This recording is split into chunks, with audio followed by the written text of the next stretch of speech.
Yes Rammurthy గారు ఏం చెప్తారు? మనం చూస్తున్నాం ఎగ్జిట్ పోల్స్ అన్ని కూడా మళ్ళీ బీజేపీకే పట్టం కడుతున్నాయి. ఏంటి మీ ఒపీనియన్ ఏంటి దాని గురించి?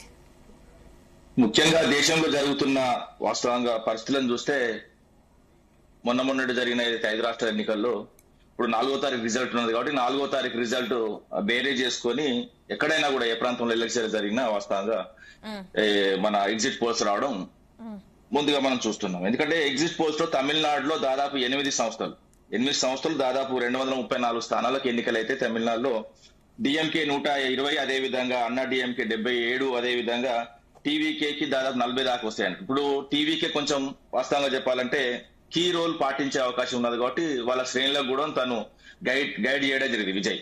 ఎందుకంటే ఎవరైతే మద్దతు ఈ పార్టీ ఇస్తుందో ఆ పార్టీ అధికారంలోకి వచ్చే అవకాశం ఉంది. అదే విధంగా బెంగాల్లో 294 స్థానాలకు గాను వాస్తవంగా 5 సంస్థలు ఏదైతే సర్వే చేస్తే 142 టీఎంసీ, అదే విధంగా బీజేపీకి 143. ఈ వాస్తవంగా ఏంటంటే రెండింటి మధ్యనే, ఎందుకంటే తృణమూల్ కాంగ్రెస్ కు అదే విధంగా బీజేపీకి అమితుమే ఉన్నదన్న విషయం కూడా మనం చూసుకోవచ్చు.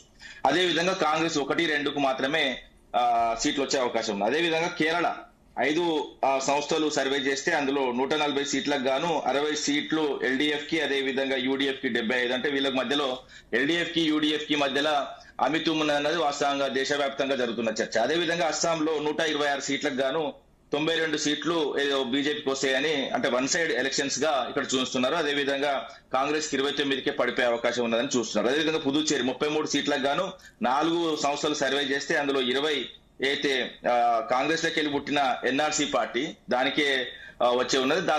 దాని తర్వాత 8 మాత్రమే కాంగ్రెస్. మొత్తం ఓవరాల్ గా ఈ 5 రాష్ట్రాలకు సంబంధించి ఎమ్మెల్యే సీట్లు మనం మొత్తం తీసుకుంటే 827 స్థానాలండి.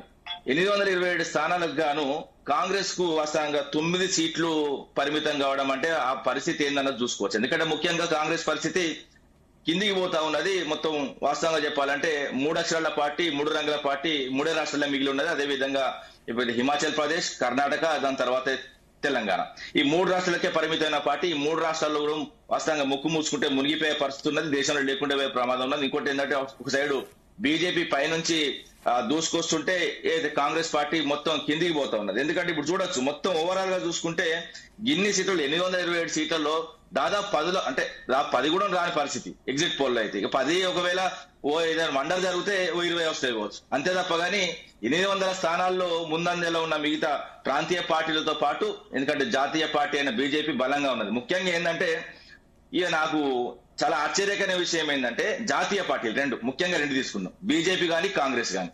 వీటి జాతీయ పార్టీలు ఎట్లుంటారో నాకు అర్థమైతలేదు. అంటే ఎక్కడ ఎన్నికలు ఉంటే అక్కడ మేనిఫెస్టో విడుదల చేసేటప్పుడు ఓ రాష్ట్రాన్ని ఓ విధంగా, ఓ రాష్ట్రాన్ని ఓ విధంగా, ఓ రాష్ట్రానికి ఓ రకంగా, ఓ రాష్ట్రానికి ఒక రకంగా. ఒక దగ్గర కాంగ్రెస్ అయితే ఓ దగ్గర 5 గ్యారంటీలు, ఓ దగ్గర 6 గ్యారంటీలు, ఇంకో దగ్గర ఏం గ్యారంటీలు ఉండవు. అదే విధంగా బీజేపీ కూడా ఓ దగ్గర ఓలాగా, ఓ దగ్గర ఓలాగా. ఇలాంటి జాతీయవాదం ఎట్లా అంటారు వీటిని? మొత్తం 28 రాష్ట్రాలు, 8 కేంద్రపాలిత ప్రాంతాలు సమానంగా చూసుకునే లక్షణాలు ఈ పార్టీలకు లేవు. ఇంకోటి ఏంటంటే వాస్తవంగా చెప్పాలంటే ప్రాంతీయ పార్టీలకు ఉన్నంత దేశం మీద భక్తి వాస్తవంగా చెప్పాలంటే ఈ ముఖ్యంగా ఆ ప్రాంతం మీద ప్రేమ ఉంటది. అదే విధంగా ప్రాంతంతో పాటు దేశం మీద ప్రేమ ఉండే పార్టీలు వాస్తవంగా చెప్పాలంటే ప్రాంతీయ పార్టీలే. జాతీయ పార్టీ అని చెప్పుకునే 2 జాతీయ పార్టీలు అసలు వాళ్ళ ఆలోచన విధానమే, అసలు వాళ్ళ ప్రజలకు ఏం చేద్దాం అనుకుంటున్నారు అంటే ఓట్ల కోసం ఎన్నైనా బదులాడతారు, ఏ విధంగానే చేస్తారు. ఇప్పుడు బీజేపీ మన దగ్గరకు వచ్చిందండి. బీజేపీ ఎన్నికలప్పుడు వచ్చి దాదాపు చూడండి 100 హామీలు, ఎన్నికలప్పుడు ఇచ్చిన హామీలు 100 ఒక్కటి కూడా నెరవేరలేదు. ఇలా ఇవి చదివి వినిపిస్తే వాస్తవంగా బీజేపీ వాళ్ళు ఎక్కడ ముఖం పెట్టుకుంటారో కూడా అర్థం కాదు. ఎందుకంటే చెప్పింది కూడా పెద్ద వాళ్ళే అండి. నారాయణపేటలో బీజేపీ హ్యాండ్లూమ్ పార్క్ మంజూరు చేస్తుంది అమిత్ షా. అదే విధంగా ఆదిలాబాద్ సిమెంట్ ఫ్యాక్టరీ నిర్మిస్తాం హోంమంత్రి అమిత్ షా. తెలంగాణ కొత్త ఎయిర్పోర్ట్ నిర్మిస్తాం కేంద్ర మంత్రి కిషన్ రెడ్డి. పాలమూరు రంగారెడ్డి ఎత్తిపోతల పథకాన్ని జాతీయ హోదా ఇస్తాం దివంగత సుష్మా స్వరాజ్. పాపం ఆమె చనిపోయింది కానీ ఆమె కల కూడా నెరవేరలేదు. అదేవిధంగా బయ్యారం స్టీల్ ఫ్యాక్టరీ నిర్మిస్తాం, బీజేపీ సిద్ధంగా ఉంది. హర్యానా గవర్నర్ బండారు దత్తాత్రేయ. సో ఈ విధంగా మొత్తం చదివి వినిపిస్తే తలక ఎడబెట్టుకుంటారండి. ఇప్పుడు ఎన్నికలు వస్తేనే ఇవన్నీ వస్తాయి, ఎన్నికలు అయిపోతే అసలు వాస్తవంగా రాష్ట్రం వైపు చూడరు. ఇంకోటి ఏంటంటే గెలిచిన దగ్గర ఏమన్నా చేసిందంటే కూడా చెప్పారు. డబుల్ ఇంజన్ సర్కార్ అంటే వాస్తవంగా చెప్పాలంటే దక్షిణ భారతదేశంతో పోల్చుకుంటే ఏదైతే వీళ్ళు డబుల్ ఇంజన్ సర్కార్ అంటే బహిర్స్థానమే నడుస్తుందండి. దాదాపు 40-50 సంవత్సరాలు వెనకకే ఉన్నారు వాళ్ళు. ముఖ్యంగా దక్షిణ భారతదేశం ముందుకెళ్తుంది. అదే విధంగా అన్ని విధాలుగా ఇప్పుడు అది ఆర్థికంగా అయినా లేకపోతే చదువులోనైనా ఏ విధంగా అయినా కూడా అయితే ప్రాంతీయ పార్టీలు ఉన్న దగ్గరనే పరిపాలన చక్కగా ఉన్నది, అభివృద్ధి మెండుగా ఉన్నది. గత 9.5 సంవత్సరాలు చూడండి, మేము ఉన్నప్పుడు ఏ విధంగా ఉన్నదో, మళ్ళీ కాంగ్రెస్ పార్టీ వచ్చిన తర్వాత ఏ విధంగా అధోగతి పడుతుందో. అదే విధంగా కాంగ్రెస్ పాలనలో ఉన్న ముఖ్యమైన రాష్ట్రాలు, ఎందుకంటే హిమాచల్ ప్రదేశ్ చూసుకుందాం, ఏ విధమైన ఆర్థిక వ్యవస్థ తీసుకొచ్చిళ్ళు. 25 రూపాయలు అంటే ఒక టాయిలెట్ ఉంటే, 2 టాయిలెట్లు ఉంటే 50 రూపాయలు కట్టాలి, 3 ఉంటే 75 రూపాయలు కట్టాలి. ఓకే, ఈ విధంగా టాయిలెట్ ట్యాక్స్. నీకు ఒకటి ఉంటే ఒక టాయిలెట్ ఉంటే ఒక టాయిలెట్, 2 టాయిలెట్లు 2 టాయిలెట్లు, 3 ఉంటే 3 టాయిలెట్లకు ఇట్లా ట్యాక్స్ విధానం విధించి అదే విధంగా ఆర్థికంగా అధోగతి అయింది. అదే విధంగా కర్ణాటక పరిస్థితి చూద్దాం. కర్ణాటక అయితే ఎవరు ఎప్పుడు గుద్దుకుంటారో, ఎవరు ఎప్పుడు అనుకుంటారో, ఏ కూర్చి ఎప్పుడు పోతుందో తెలియదు. అదే విధంగా ఇక్కడ అసలు తెలంగాణ పరిస్థితి అగమ్య గోచరం. అసలు ముఖ్యమంత్రి ఎవరు మాట్లాడతారు, ఏం మాట్లాడతాడు. ఇంకోటి ఏంటంటే ప్రతిపక్షంలో ఉన్న నాయకుడు వాస్తవంగా అక్కడ రాహుల్ గాంధీ ఉన్నాడండి. రాహుల్ గాంధీ మోడీ మీద గిట్లే మాట్లాడతారు అంటే తంతా గుద్దుతా పండబెట్టి తొక్కుతా పేగులు మెడలు వేసుకుంటా అంటే వాస్తవంగా బీజేపీ శ్రేణులు అందరూ రాహుల్ గాంధీ మీద పడి వాస్తవంగా తొక్కుతారు.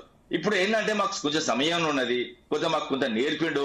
వాస్తవంగా చెప్పాలంటే మాకు క్రమశిక్షణ మారిపోయారు కాబట్టి ఒక్క పిలిపిస్తే వాస్తవంగా వేరే ఉంటది. కానీ గౌరవ కేసీఆర్ గారు గౌరవం కాపాడుకుంటారు కాబట్టి ఆ గౌరవాన్ని ఇతర పార్టీలు కూడా కాపాడుకోవాలి. ముఖ్యంగా ఎన్నికల విషయం మాట్లాడుకుంటే ఈ 5 రాష్ట్రాలకు సంబంధించి ఏదైనా కూడా ఎక్కడైనా కూడా జరిగిన ఎన్నికల్లో వాస్తవంగా ఇప్పుడు ఈ ఎన్నికలు, ఎందుకంటే ముందు జమిలీ ఎన్నికలు అంటున్నారు, అదే విధంగా దేశవ్యాప్తంగా ఒకటేసారి ఎన్నికలు వచ్చే ప్రమాదం ఉన్నది కాబట్టి ఇది ఏంటంటే ఖచ్చితంగా ఇంపాక్ట్ ఉంటుందండి.